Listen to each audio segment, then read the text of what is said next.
And I'm grateful for the opportunity, inshallah, to have this chance to lead us in prayers. Assalamu alaikum.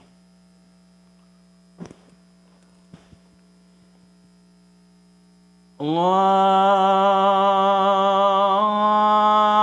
Akbar, Allahu Akbar, Allahu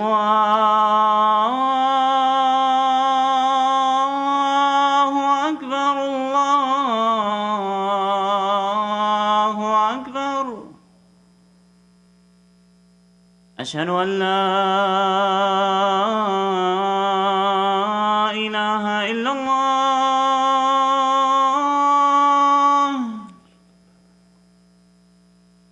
أشهد أن لا إله إلا الله.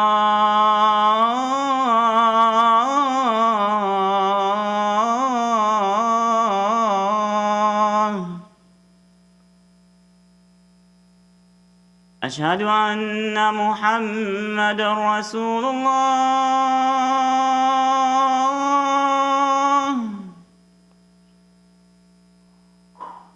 أشهد أن محمد رسول الله.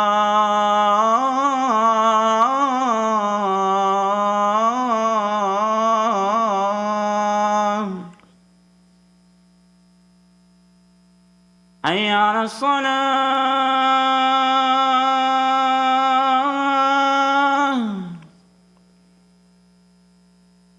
حي على الصلاة.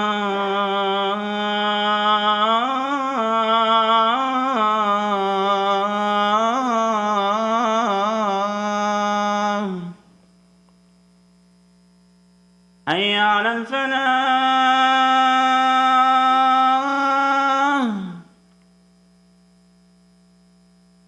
حي على الفلاح.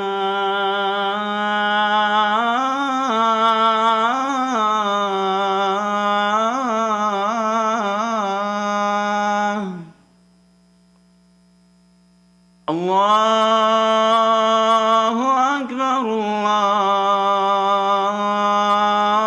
الله أكبر. لا إله إلا الله.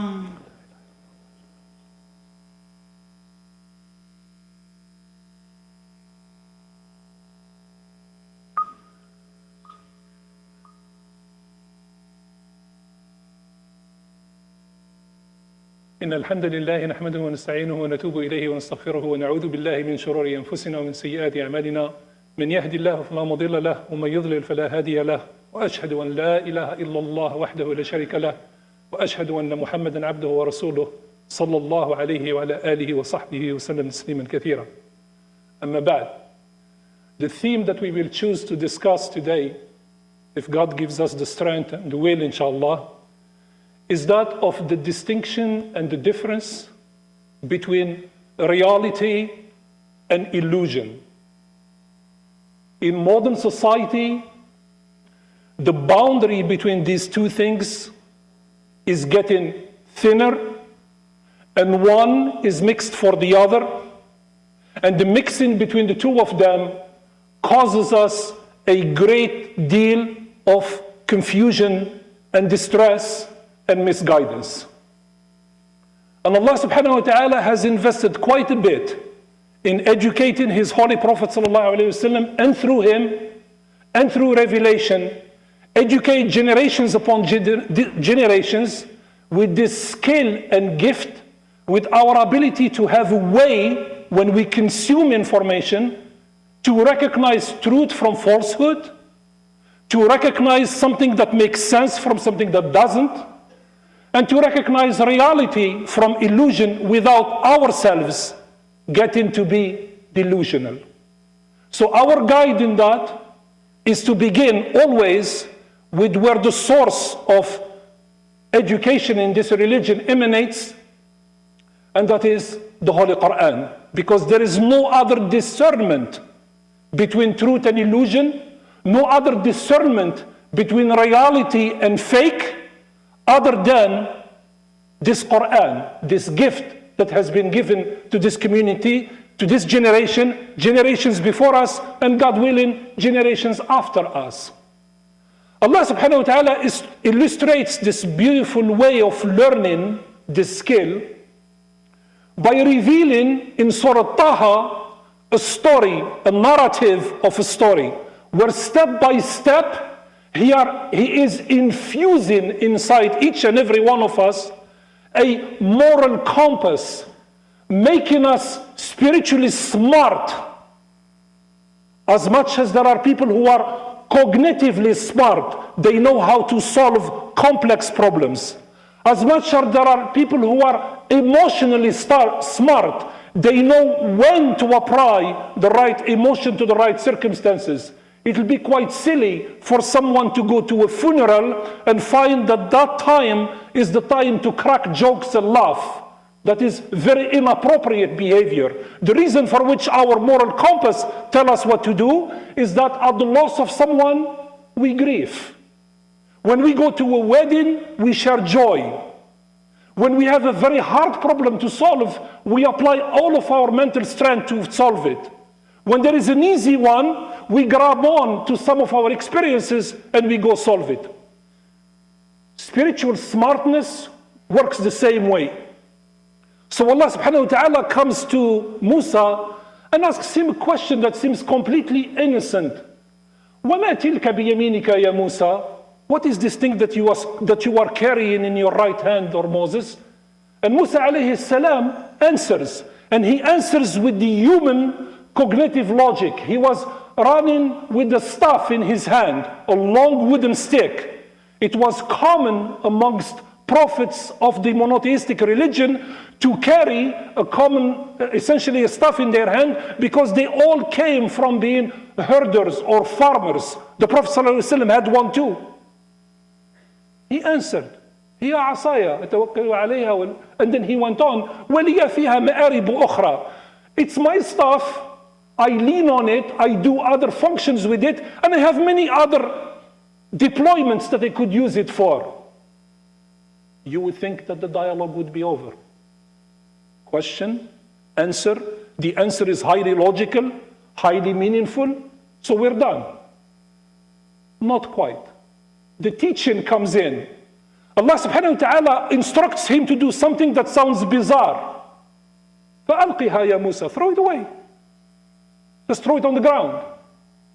فَأَلْقَاهَا فَإِذَا هِيَ حَيَّةٌ تَسْعَى. Moses throws it, and out of a sudden, it takes on another form, another function.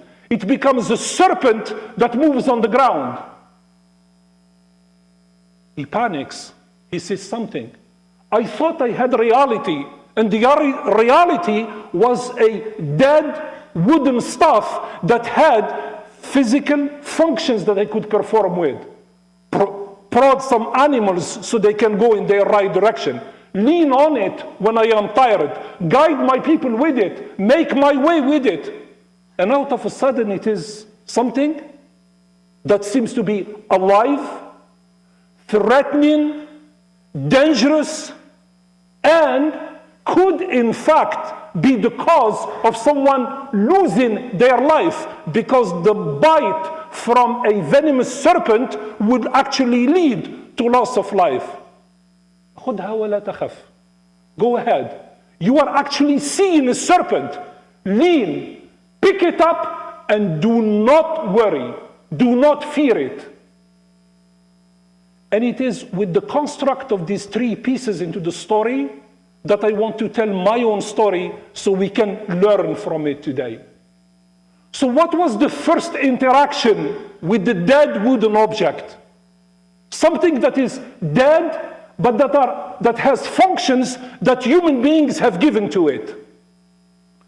Allah uses His miraculous power in order to give life to that wooden object, but then imbue it with fear rather than service. Instead of something that you use to prod animals with, it is now something that can strike fear in the hearts of human beings, because it can be an omen of death. It can bite, and the bite can lead to loss of life. And Allah restores the courage in the heart of Musa by saying, go ahead, pick it up, and nothing will happen to you. No harm will come to you.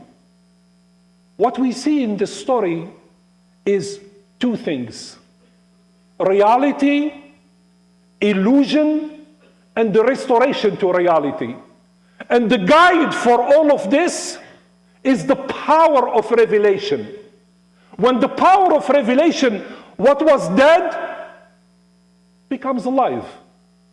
What was fearful becomes docile. What was a symbol for something points us in order to something else. This, in my humble opinion, is the greatest gift that the Quran offers. In our modern lives, when all of our senses, our cognitive senses, our experience, our human being, is assaulted with information that comes from right and from left, true news and fake news, meaningful statements and hollow statements, teaching from scholars and teaching from ignorance. All of this comes at us. It has no filter.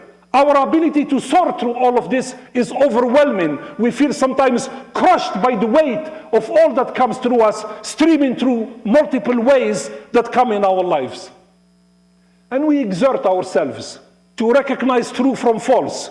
We exert ourselves to recognize something. But rarely, very rarely, do we do the following step that I am advising today, is to say, but I have a gift. I have a gift. I have a much more potent thing in my hand that is a gift given to me that I have been chosen and privileged with, that I can go to it so it can provide me more insight, more understanding, more spiritual depth with what I am dealing with what I am trying to assess, in order for me to take it, and with God's grace and with His insight and with His teaching, we can gain further understanding, further insight, and further thing. So to us, every day in our life, there is the equivalent of the staff of Moses. Every single day. This Asa Musa, we interact with it every day. Every day in our life, there is somebody out there trying to take that experience and make of it an experience of fear. And we have to see through this and see the experience of hope, the experience of growth, and the experience of not losing our way. And the Quran is our greatest gift, and the teaching of this Holy Prophet is our greatest guide in making us get to where we want to get. That's my main message. And that's the message I would want to leave you with. So it ends with an obligation. It ends with an affirmation on all of our parts. When we come to these places and we sacrifice from our quality time during the day in order to come here and gather, yes, we come to give because we gave from our time to be here. But we also come to take, to drink from this fountain of learning, to take from the experience of the pleasure of being with one another, to take from the experience of the pleasure of sharing a service together collectively, to have a part in the blessing that will descend upon this community and this gathering. So what do you take from now on is a commitment that you need to make. Next time I am at the fork in the road and I am overwhelmed with what I have heard, in order for me to find truth from reality, affirmation from delusion, maybe I should take 5 minutes from my day and read a verse and read a chapter and read something, least it might inspire me to have another perspective on what I just consumed. And that perspective could be the difference between having to adopt something that is delusional and something that adopts reality for what it is. And that in itself is worth the world and what's in it. أقول قولي هذا واستغفر الله ولكم فاستغفروه فيا فوز المستغفرين.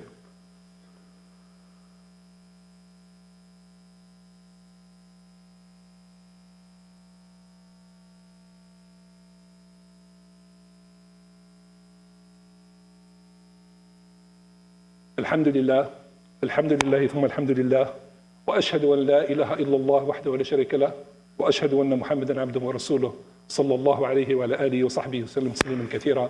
أما بعد. We conclude, inshallah, by taking this gift and ask Allah subhanahu wa ta'ala to put in our hearts the love of this Quran. We ask Allah subhanahu wa ta'ala whenever we feel that we have lost our way and we are astray, that He guides our step to go and find the answers in the Quran. We ask Allah subhanahu wa ta'ala to bless each and every one of us in this hall. We ask Allah subhanahu wa ta'ala to alleviate the suffering that exists in our community. For whoever is sick here and outside, a loved one or someone that we relate to who does not have good health of these days, we ask Allah to bring about healing for him, for her, and for us. We ask Allah subhanahu wa ta'ala to strengthen our bond as a community. We ask Allah subhanahu wa ta'ala to protect us against all evil of all forms. We ask Allah subhanahu wa ta'ala to continue to guide us and guide our children. We ask Allah subhanahu wa ta'ala to strengthen our families. We ask Allah subhanahu wa ta'ala to take care of us at every time, all time during our lives. وصلى الله على سيدنا محمد وعلى آله وصحبه وسلم تسليما كثيرا وأقم الصلاة.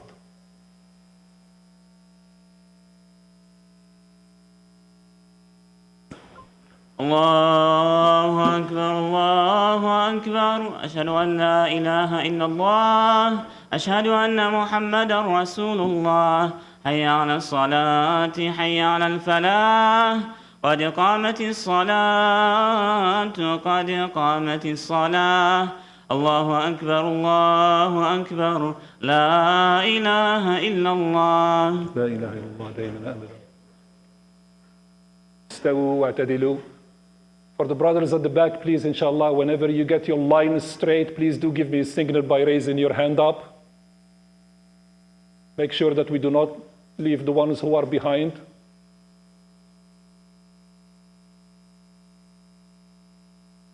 You're good? Sure.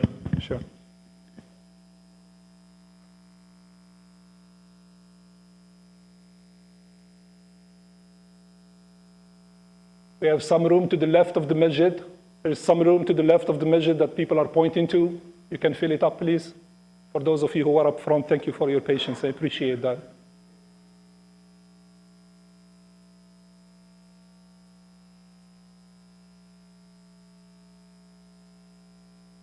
Are we good? We're good? Jazakumullah khair. Allahu Akbar.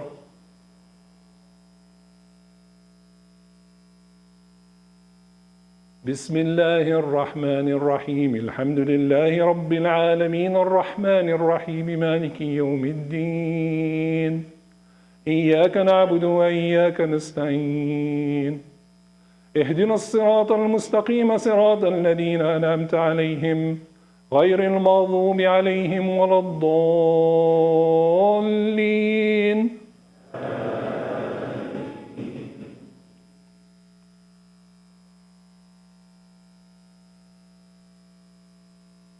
والضحى والليل إذا سجى ما ودعك ربك وما قلى وللآخرة خير لك من الأولى ولسوف يعطيك ربك فترضى ألم يجدك يتيما فآوى ووجدك ضالا فهدى ووجدك عائلا فأغنى فأما اليتيم فلا تقهر وأما السائل فلا تنهر وأما بنعمة ربك فحدث. الله أكبر.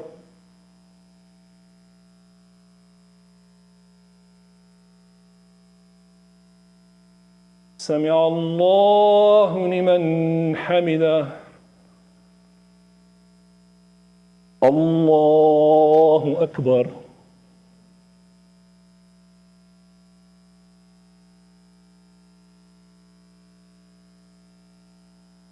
الله أكبر. الله أكبر.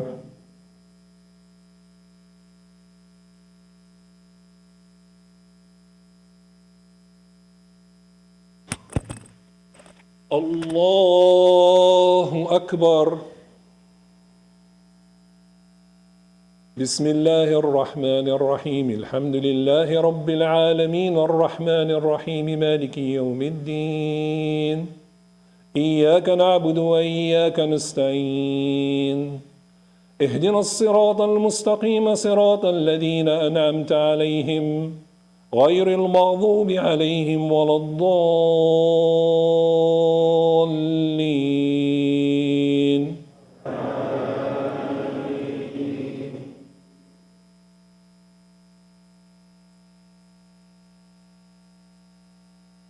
ألهاكم التكاثر حتى زرتم المقابر. كلا سوف تعلمون ثم كلا سوف تعلمون. كلا لو تعلمون علم اليقين لترون الجحيم ثم لترونها عين اليقين ثم لتسألن يومئذ عن النعيم. الله أكبر.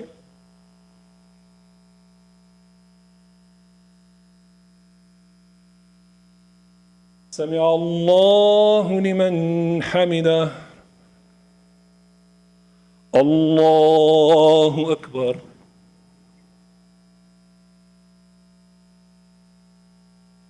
الله أكبر. الله أكبر.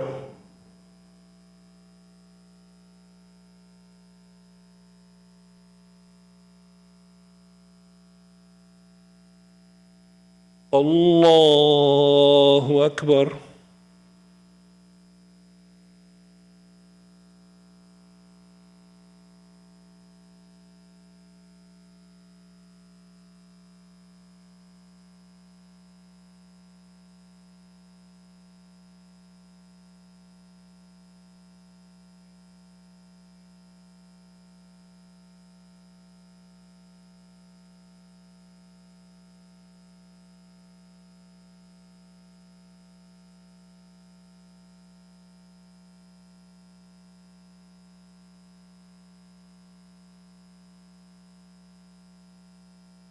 السلام عليكم ورحمة الله.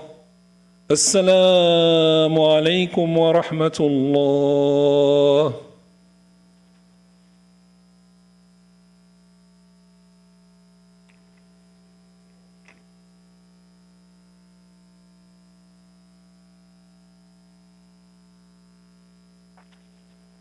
Jazakallah khair for the khutbah.